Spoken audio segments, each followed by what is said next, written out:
بسم الله الرحمن الرحيم. الحمد لله رب العالمين إله الأولين والآخرين، والصلاة والسلام على أشرف الأنبياء والمرسلين سيدنا ومولانا محمد بن عبد الله الأمين وعلى آله وصحبه أجمعين، وعلى كل من دعا بدعوته واستنى بسنته واهتدى بهديه إلى يوم الدين. أما بعد، قال الله تبارك وتعالى: فأعوذ بالله من الشيطان الرجيم. محمد رسول الله والذين معه أشداء على الكفار رحماء بينهم إلى آخر الآية. صدق الله مولانا العظيم. وقال النبي صلى الله تعالى عليه وسلم: أصحابي كالنجوم فبأيهم اقتديتم اهتديتم. وقال النبي صلى الله تعالى عليه وسلم: الله في أصحابي لا تتخذوهم غرضا من بعدي، فمن أحبهم فبحبي أحبهم، ومن أبغضهم فببغضي أبغضهم، وخير القرون قرني، أو كما قال النبي صلى الله عليه وسلم. وصدق رسوله النبي الأمي الكريم، ونحن على ذلك لمن الشاهدين والشاكرين، والحمد لله رب العالمين. إن الله وملائكته يصلون على النبي يا أيها الذين آمنوا صلوا عليه وسلموا تسليما. اللهم صل على سيدنا محمد وعلى آل سيدنا ومولانا محمد وبارك وسلم. جزا الله عنا نبينا محمدا صلى الله عليه وسلم بما هو أهله. اللهم صل على سيدنا محمد في أول وأوسط وآخر كلامنا. بزرگان محترم اور برادران اسلام، آج کی مجلس میں ایک بہت اہم ترین جماعت اور بڑی پاکیزہ جماعت، جن کو انبیاء کرام علیہم الصلاۃ والسلام کے بعد اللہ تعالیٰ نے بڑا مقام عطا فرمایا، جن کے لیے اللہ تعالیٰ نے اپنے قرآن میں رضامندی کا اعلان کیا. آج اس جماعت کے بارے میں چند باتیں انشاءاللہ آپ کے سامنے ذکر کریں گے. اللہ تعالی ہم سب کو ان کی عظمت سمجھنے کی توفیق عطا فرمائے. وہ جماعت حضرات صحابہ کرام رضوان اللہ تعالی علیہم اجمعین کی جماعت. صحابہ نے نبی اکرم صلی اللہ تعالی علیہ وسلم کے ساتھ محبت کا حق بھی ادا کیا، عظمت کا حق بھی ادا کیا، قربانیاں بھی دی، اور امت تک حضور اکرم صلی اللہ علیہ وسلم کی تعلیمات کو پہنچانے کے لیے ہر میدان میں انتھک محنتیں اور کوششیں کی. ہم حضرات صحابہ کرام رضوان اللہ تعالی علیہ مجمعین کے احسان کو فراموش نہیں کر سکتے ہیں، بھول نہیں سکتے. وہ ایسی مقدس جماعت اور بہترین جماعت ہے کہ جنہوں نے اپنی جان کو دوسرے نمبر پر اور رسول اللہ صلی اللہ علیہ وسلم کی محبت کو پہلے نمبر پر رکھا. سیدنا عمر ابن خطاب رضی اللہ تعالیٰ عنہ کہتے ہیں: اللہ کے نبی صلی اللہ علیہ وسلم، مجھے آپ اپنی جان سے زیادہ پیارے ہو. حضرت عمر فرماتے ہیں: حضور آپ مجھے اپنی جان سے زیادہ پیارے ہو. اور کیسی محبت کر کے بتلائی حضرات صحابہ نے کہ جنت ایک ایسی جگہ کا نام ہے جہاں آرام ہی آرام، سکون ہی سکون، جس کے بارے میں فارسی کے ایک شاعر نے کہا ہے کہ جنت آجا کے آزار نباشد، کسیرا با کسے کارے نباشد. جنت وہ جگہ ہے جہاں آرام ہی آرام، سکون ہی سکون، اطمینان ہی اطمینان، اور جہاں کسی کو کسی سے کوئی لینا دینا نہیں، ہر ایک اپنی اپنی جنت میں آرام سے رہے گا. اور وہ کتنی بڑی اور کتنی قیمتی جگہ ہے. مشکات شریف کی حدیث ہے، سرکار دو عالم صلی اللہ علیہ وسلم ارشاد فرماتے ہیں: لموضع صوت فی الجنت خیر من الدنیا وما فیہا. حضور اکرم صلی اللہ علیہ وسلم فرماتے ہیں جنت میں دنیا میں جب آدمی گھوڑے پر بیٹھتا ہے اور اس گھوڑے پر بیٹھ کر ایک چابک ہاتھ میں ہوتی ہے، کوڑا ہاتھ میں ہوتا ہے،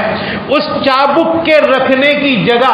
اگر جنت میں مل جائے، وہ کتنی جگہ ہوگی، اتنی بڑی جگہ جنت میں، دنیا کی ایک چابک رکھنے کی جگہ اگر جنت میں مل جائے تو وہ ساری دنیا اور دنیا کی تمام نعمتوں سے افضل ہے۔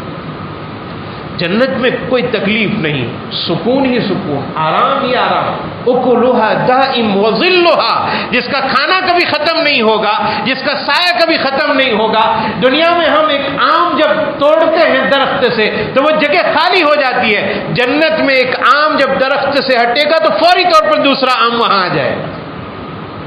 وہ ہمیشہ رہنے والی چیز، وہ کبھی اللہ تعالیٰ اس کو فنا نہیں فرمائیں گے، اور اس کا کھانا بے مثال بے حساب، اس کا پینا بے مثال و بے حساب، جہاں جانے کے بعد کوئی تکلیف نہیں، جہاں جانے کے بعد کوئی پریشانی نہیں، جہاں جانے کے بعد ایسی جوانی کے جس کے بعد کوئی بڑھاپا نہیں، جہاں جانے کے بعد ایسی عورتیں کہ جس میں کبھی کوئی گندگی کا شائبہ نہیں، ایسی عورتیں کہ جس کے ساتھ ہمیشہ ہمیں آرام کے ساتھ زندگی گزارنا ہے، آسائش کے ساتھ۔ اس جنت کا تذکرہ کرتے ہوئے ایک صحابی یہ کہتے ہیں، اللہ کے نبی صلی اللہ علیہ وسلم،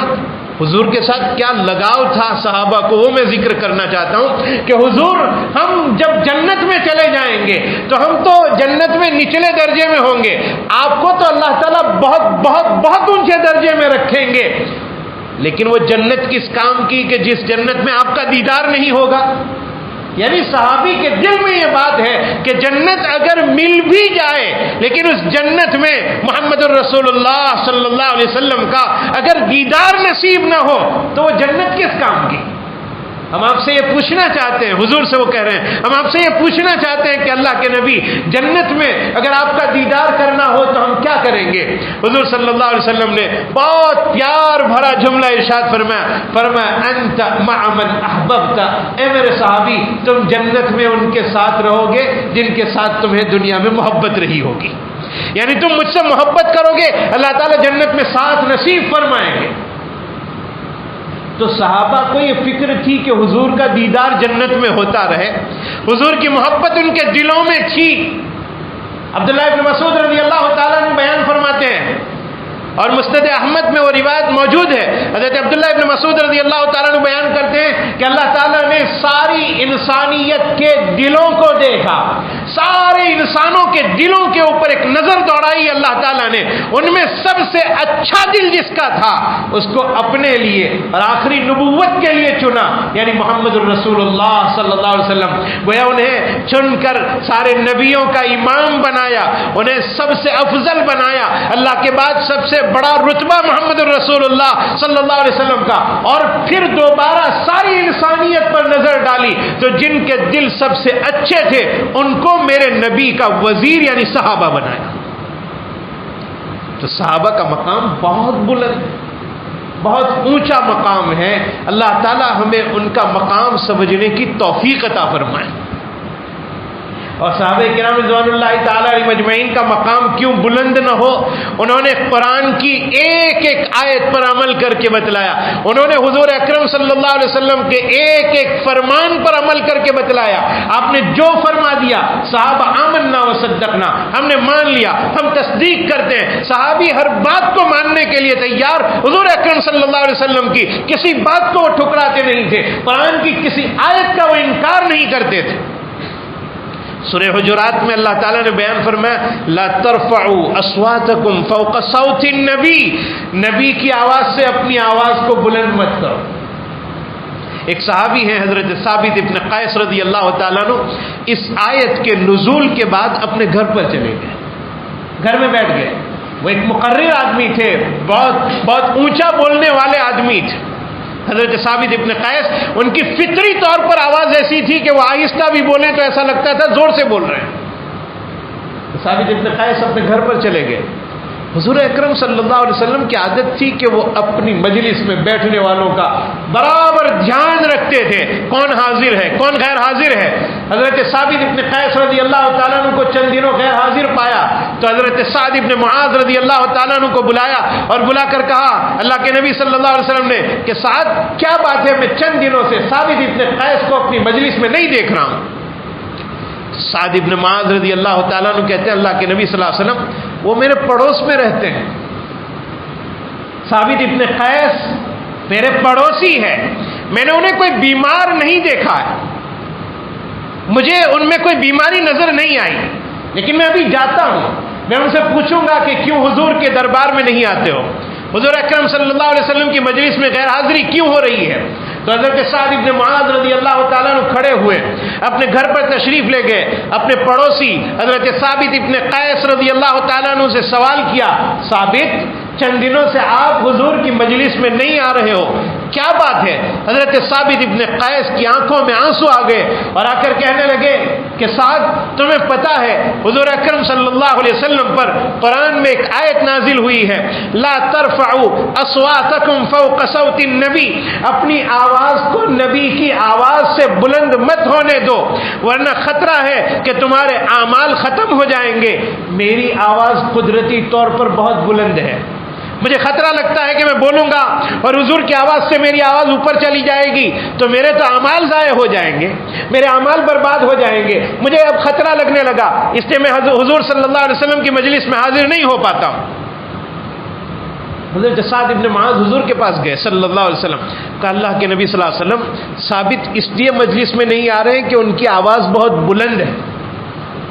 وہ آہستہ بھی بولتے ہیں تو ایسا لگتا ہے زور سے بول رہے ہیں، آپ کی آواز سے اوپر ان کی آواز چلی جانے کا خطرہ ہے اور اس کے نتیجے میں ان کے اعمال برباد ہو جائیں گے۔ حضور نے فرمایا سعد جا کر کہہ دو ثابت کو کہ تم جنتی آدمی ہو، تمہارے اوپر کوئی عذاب نہیں آئے گا، یہ تمہاری اپنی ایک خاص بات ہے کہ تمہاری آواز بلند ہے، مجلس میں آیا کرو۔ تو میرے بھائیوں یہ وہ صحابہ تھے جنہوں نے ادب سمجھا سرکار دو عالم صلی اللہ علیہ وسلم کا۔ صحابہ کرام میں ایک صحابی ہیں شاعر رسول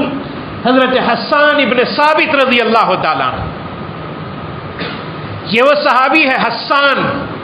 کہ جنہوں نے حضور کے چہرے انور کی ترجمانی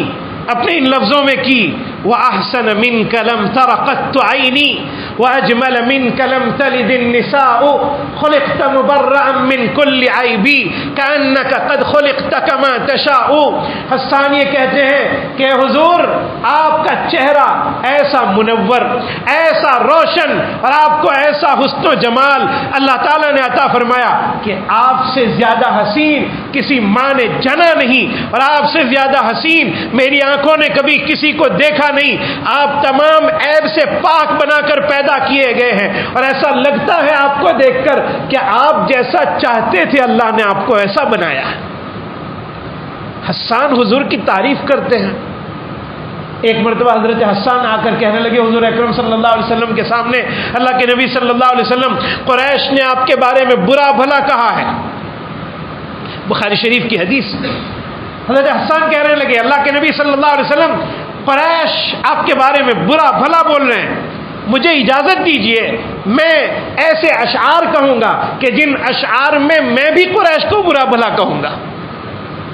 حضور صلی اللہ علیہ وسلم نے فرمایا حسان تم قریش کو کہو گے میں بھی قریشی ہوں تو ان کو برا بھلا کہنے میں بھی شامل ہو جاؤں گا، تم کیسے کہو گے؟ کیف بنسبی یا حسان، اے حسان تم میرے نسب کو برا بھلا کہو گے میں بھی ان میں شامل ہو جاؤں گا۔ حضرت حسان نے ایسا بہترین جواب دیا، بخاری شریف میں موجود ہے کہ حضرت حسان ابن ثابت رضی اللہ تعالیٰ عنہ کہنے لگے اللہ کے نبی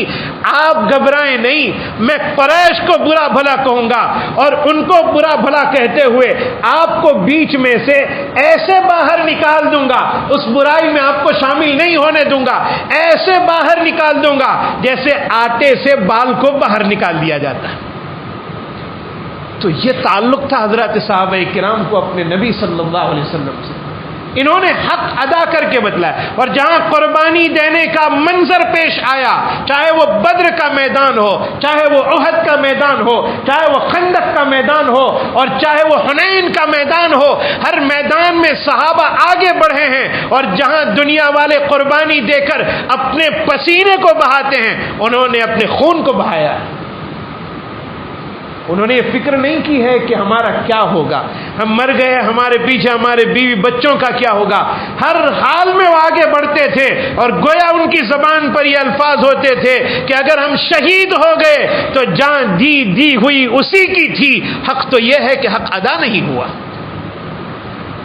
ہر حال میں وہ کوشش۔ آپ نے شعب ابی طالب کا نام سنا ہے، 3 سال حضور اکرم صلی اللہ علیہ وسلم پر، حضور کے ماننے والوں پر ایسے گزرے ہیں کہ سوشل بائیکاٹ کر دیا گیا ان کا، اور کوئی ان کو اناج دینے کے لیے تیار نہیں، کوئی ان کے ساتھ کوئی تعلق کرنے پر قائم نہیں، کوئی شادی بیاہ کے لیے ان کے ساتھ تیار نہیں، اپنی بیٹی دینے کے لیے تیار نہیں، ان کے ساتھ تجارت کرنے کے لیے تیار نہیں۔ حضرت سعد بن ابی وقاص رضی اللہ تعالیٰ عنہ اس شعب ابی طالب میں شریک ہے۔ 3 سال کے اس زمانے کو سعد بن ابی وقاص رضی اللہ تعالیٰ عنہ جب بیان کرتے ہیں تو کہتے ہیں کہ ہم نے درخت کی پتوں کو چبا کر وقت گزارا ہے، ہم نے گھاس چبا کر وقت گزارا ہے۔ یہ 3 سال میں کبھی کئی دن گزر گئے ہیں، کھانا پینا نہیں ملا۔ سعد بن ابی وقاص کہتے ہیں میں رات کی تنہائی میں ایک مرتبہ باہر نکلا، بھوک سے بے حال ہو کر میں باہر نکلا تھا، ایک ٹکڑا چمڑے کا مجھے ملا، میں نے اس کو صاف کیا، اس کو ٹکڑے ٹکڑے کیا، اس کو پانی میں ڈالا، پانی میں ڈال کر اس کو گرم کیا اور اس کو گھول کر ستو کی طرح بنایا، اور پھر اس کو پی کر اور کھا کر ہم نے اپنا وقت گزارا۔ یہ قربانیاں دی ہے حضرات صحابہ کرام رضوان اللہ تعالی علیہ مجمعین۔ جو قربانیاں صحابہ نے دی ہے، مجھے مولانا ابرار صاحب دلیوی رحمۃ اللہ علیہ کا وہ جملہ یاد آ رہا ہے کہ حضرات صحابہ کرام رضوان اللہ تعالی علیہ مجمعین جب مکے میں رہتے تھے اور مکے سے نکل کر مدینہ پہنچے تو مکے سے جانے والے مہاجر، مدینے میں رہنے والوں نے انصار اور نصرت کا معاملہ کیا۔ حضرت فرماتے تھے مولانا ابرار صاحب دلیوی رحمۃ اللہ علیہ کہ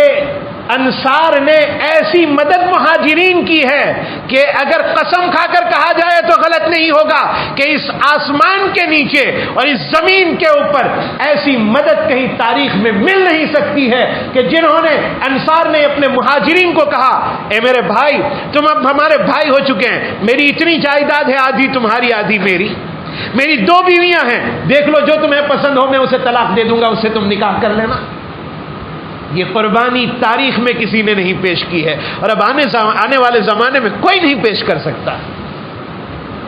ان کی قربانیوں کی داستانیں بڑی لمبی ہے۔ آپ کتابیں دیکھیے، احادیث کو دیکھیے، تاریخ کی کتابیں دیکھیے، حضرات صحابہ کرام کے حال پڑھیے، حالات کا مطالعہ کیجیے، ان کے حالات پر مشتمل بیانات کو سنیے، ایمان تازہ ہو جائے گا۔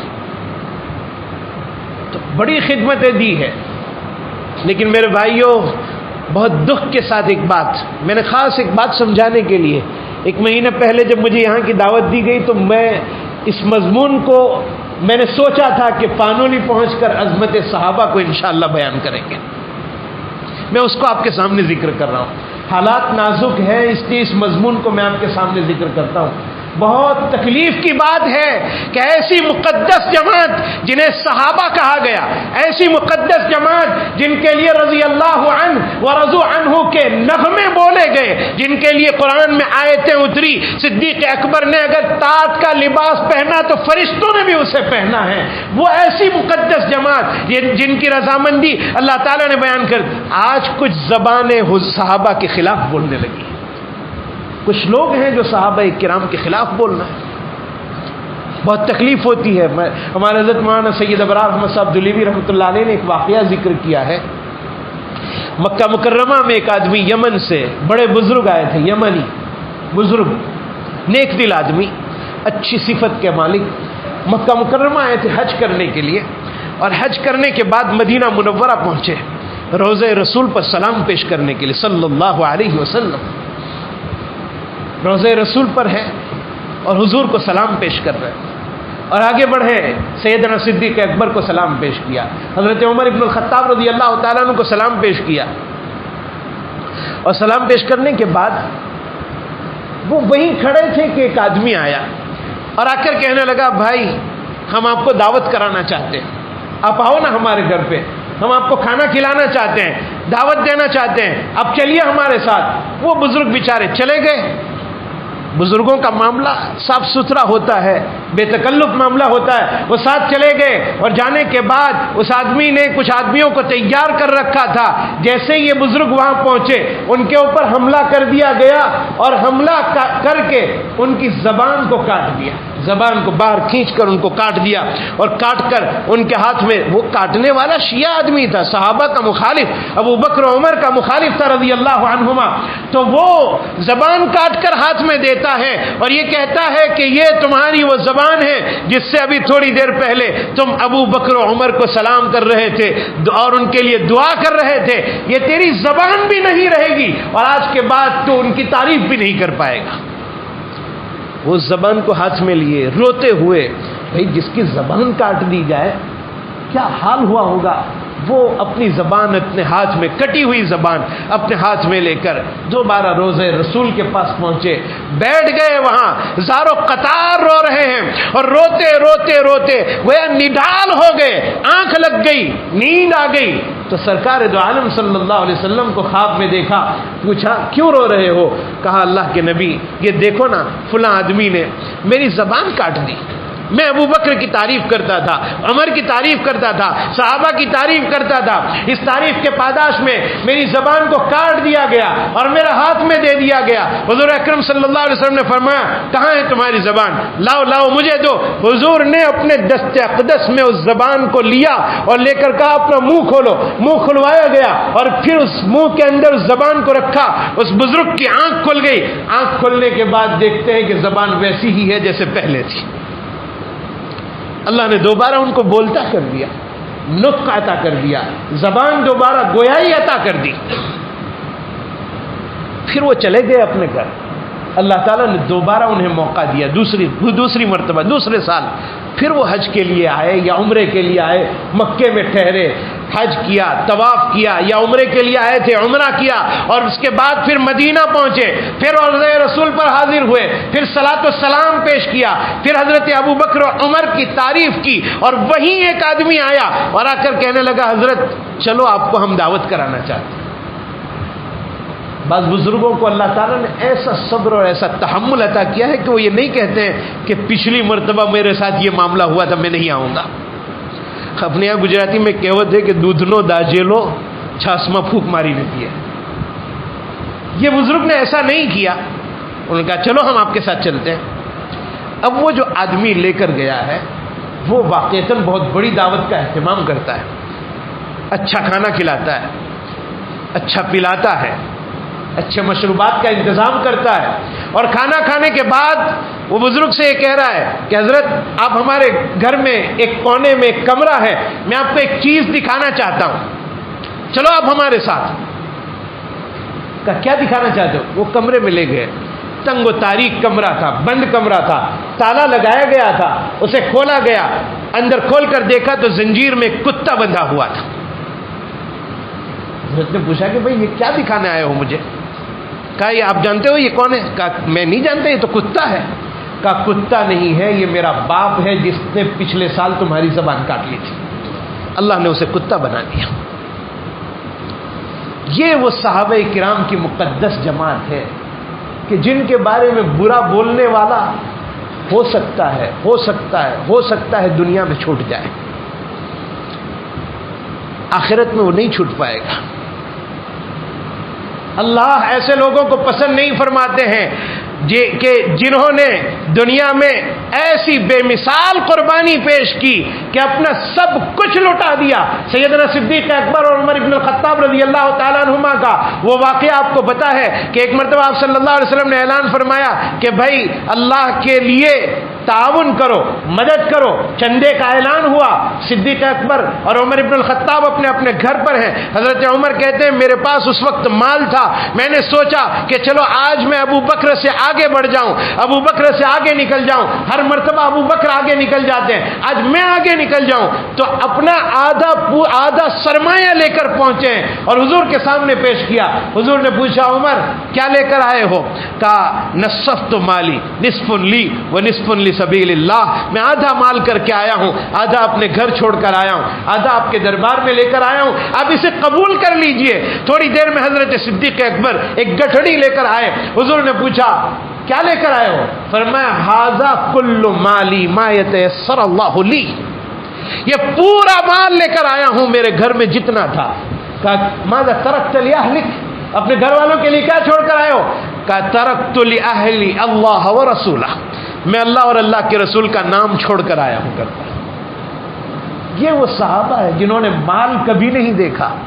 جنہوں نے دنیا کی طرف کبھی رغبت کی نظر سے نہیں دیکھا، جنہوں نے ہر وقت یہ کوشش کی کہ میری آخرت بن جائے۔ عبداللہ ابن مسعود رضی اللہ تعالیٰ عنہ آخری وقت میں سیدنا عثمان ابن عفان خلیفۃ المسلمین پہنچے ہیں، اور عبداللہ ابن مسعود رضی اللہ تعالیٰ عنہ کو کہا ہے عبداللہ ابن مسعود آپ نے جوانی میں بیت المال کا وظیفہ نہیں لیا، آخری عمر چل رہی ہے، اس میں تو آپ لے لیجئے،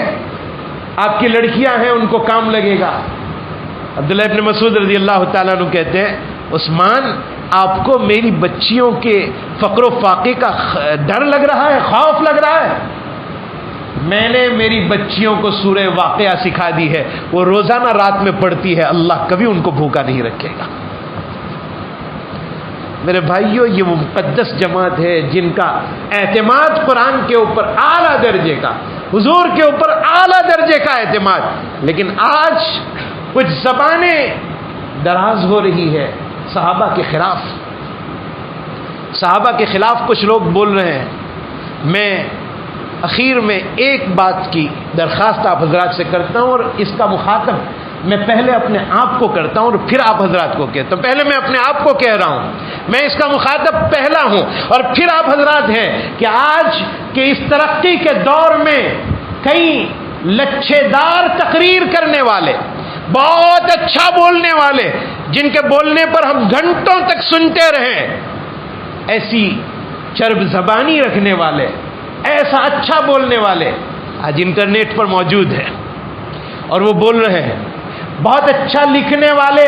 جن کے لکھے ہوئے کا کٹنگ آج واٹس ایپ پر گھوم رہا ہے، فیس بک پر گھوم رہا ہے اور آپ کے ہاتھوں میں آ رہا ہے، میں اللہ کا واسطہ دے کر آپ حضرات سے اپیل کرتا ہوں، اور میری یہ آواز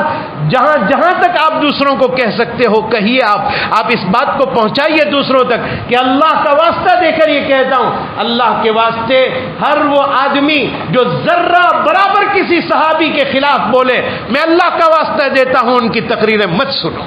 ان کی باتیں مت سنو۔ اگر کوئی رسول اللہ اور صحابہ کے خلاف بولے، انہوں نے کتنا ہی اچھا لکھا ہو، ان کے لکھے ہوئے کو مت پڑھو۔ کسی بھی چیز کو پڑھنے سے پہلے علماء سے پوچھو، معلوم کرو کہ ان کی بات پڑھی جائے یا نہیں، سنی جائے یا نہیں سنی جائے۔ اور یہ میں اپنی طرف سے نہیں کہہ رہا ہوں، حضرت عبداللہ ابن عمر رضی اللہ تعالیٰ عنہ غالباً انہی کا قول ہے، وہ فرماتے ہیں کہ اگر کسی برا بولنے والے کے پاس بیٹھو گے، جو بڑے لوگوں کے خلاف بولتے ہو، صحابہ کے خلاف بولتے ہو، بڑے لوگوں کے خلاف بولتے ہو، ان کے پاس بیٹھو گے تو بیٹھنے والوں کا دل بھی بیمار ہو جائے گا۔ اور پھر ایک بات میں آپ کے سامنے اور پیش کرتا ہوں، محمد ابن سیرین رحمۃ اللہ علیہ، امام الرؤیا والتعبیر، علامہ محمد ابن سیرین رحمۃ اللہ علیہ، تعبیر کا علم رکھنے والے بہت بڑے عالم دین، محمد ابن سیرین رحمۃ اللہ علیہ کے پاس ایک آدمی آنا چاہ رہا تھا بیٹھنے کے لیے اور کچھ پوچھنے کے لیے، اور وہ آ گیا۔ حضرت ابن سیرین رحمۃ اللہ علیہ کو پتا تھا کہ یہ بڑے لوگوں کے خلاف بولتا ہے،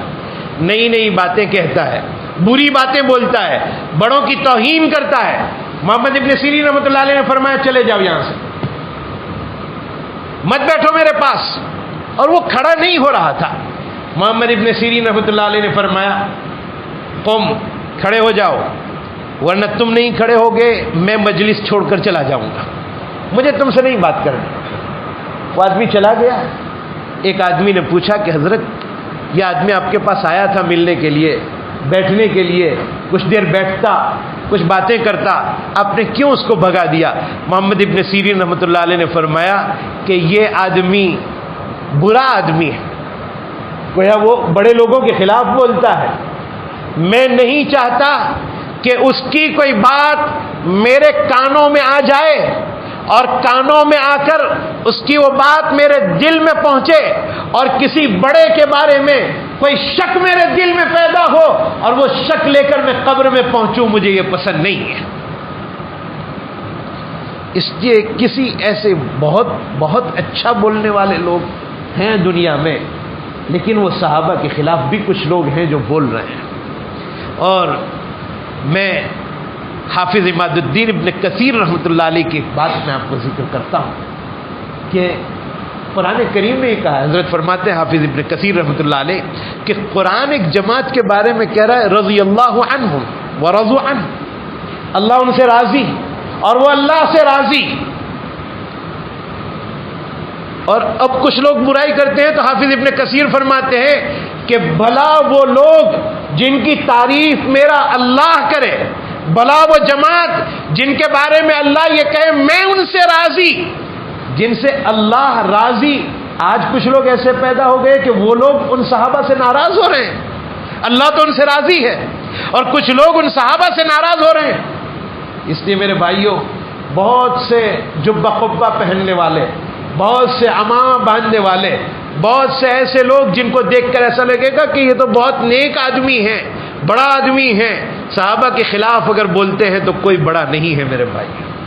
اس لیے میں اپیل کرتا ہوں کہ ایسے لوگوں کی باتوں کو نہ سنا جائے کہ جن کی باتوں میں صحابہ پر اشکال ہو رہے ہوں، صحابہ پر سوالات پیدا کیے جا رہے ہوں، صحابہ کے خلاف پروپیگنڈا کیا جا رہا ہو جن کے بیانات میں. ان کے بیانات کو نہ سنا جائے، چاہے وہ کتنے ہی بڑے لوگ ہوں. ہمارے اکابرین نے جو باتیں ذکر فرمائی ہے، ہمارے علماء اور ہمارے صلحاء اور ہمارے اکابرین موجود ہیں دنیا میں، سننے کے لیے بہت لوگ ہیں. ان کی باتوں کو سنا جائے جو صحابہ کرام کے شیدائی ہیں، صحابہ کرام کے عاشق ہیں اور صحابہ کرام کی باتوں کو ماننے والے ہیں. اور ہم کون ہوتے ہیں جو صحابہ کے خلاف چلیں؟ ہماری حیثیت کیا ہے؟ جس جماعت نے حضور کے لیے سب کچھ قربان کر دیا، قرآن کے لیے سب کچھ قربان کر دیا، اسلام کے لیے سب کچھ قربان کر دیا، ہم ان کے خلاف بولیں؟ ہماری حیثیت کیا ہے؟ جن کی رضامندی کا اعلان اللہ کر چکے، ہم ان کے خلاف کیسے ہو سکتے ہیں؟ اس لیے میرے بھائیوں، صحابہ کی عظمت کو سمجھو، ان کے واقعات کو پڑھو، ان کے حالات کو پڑھو، ایمان میں تازگی پیدا ہوگی. اللہ تعالی ہمیں عمل کرنے کی توفیق عطا فرمائے اور صحابہ کی عظمت کو سمجھنے کی توفیق عطا فرمائے. این دعا ازمن و از جملہ جہاں آمین بعد وآخر دعوانا ان الحمد للہ رب العالمین.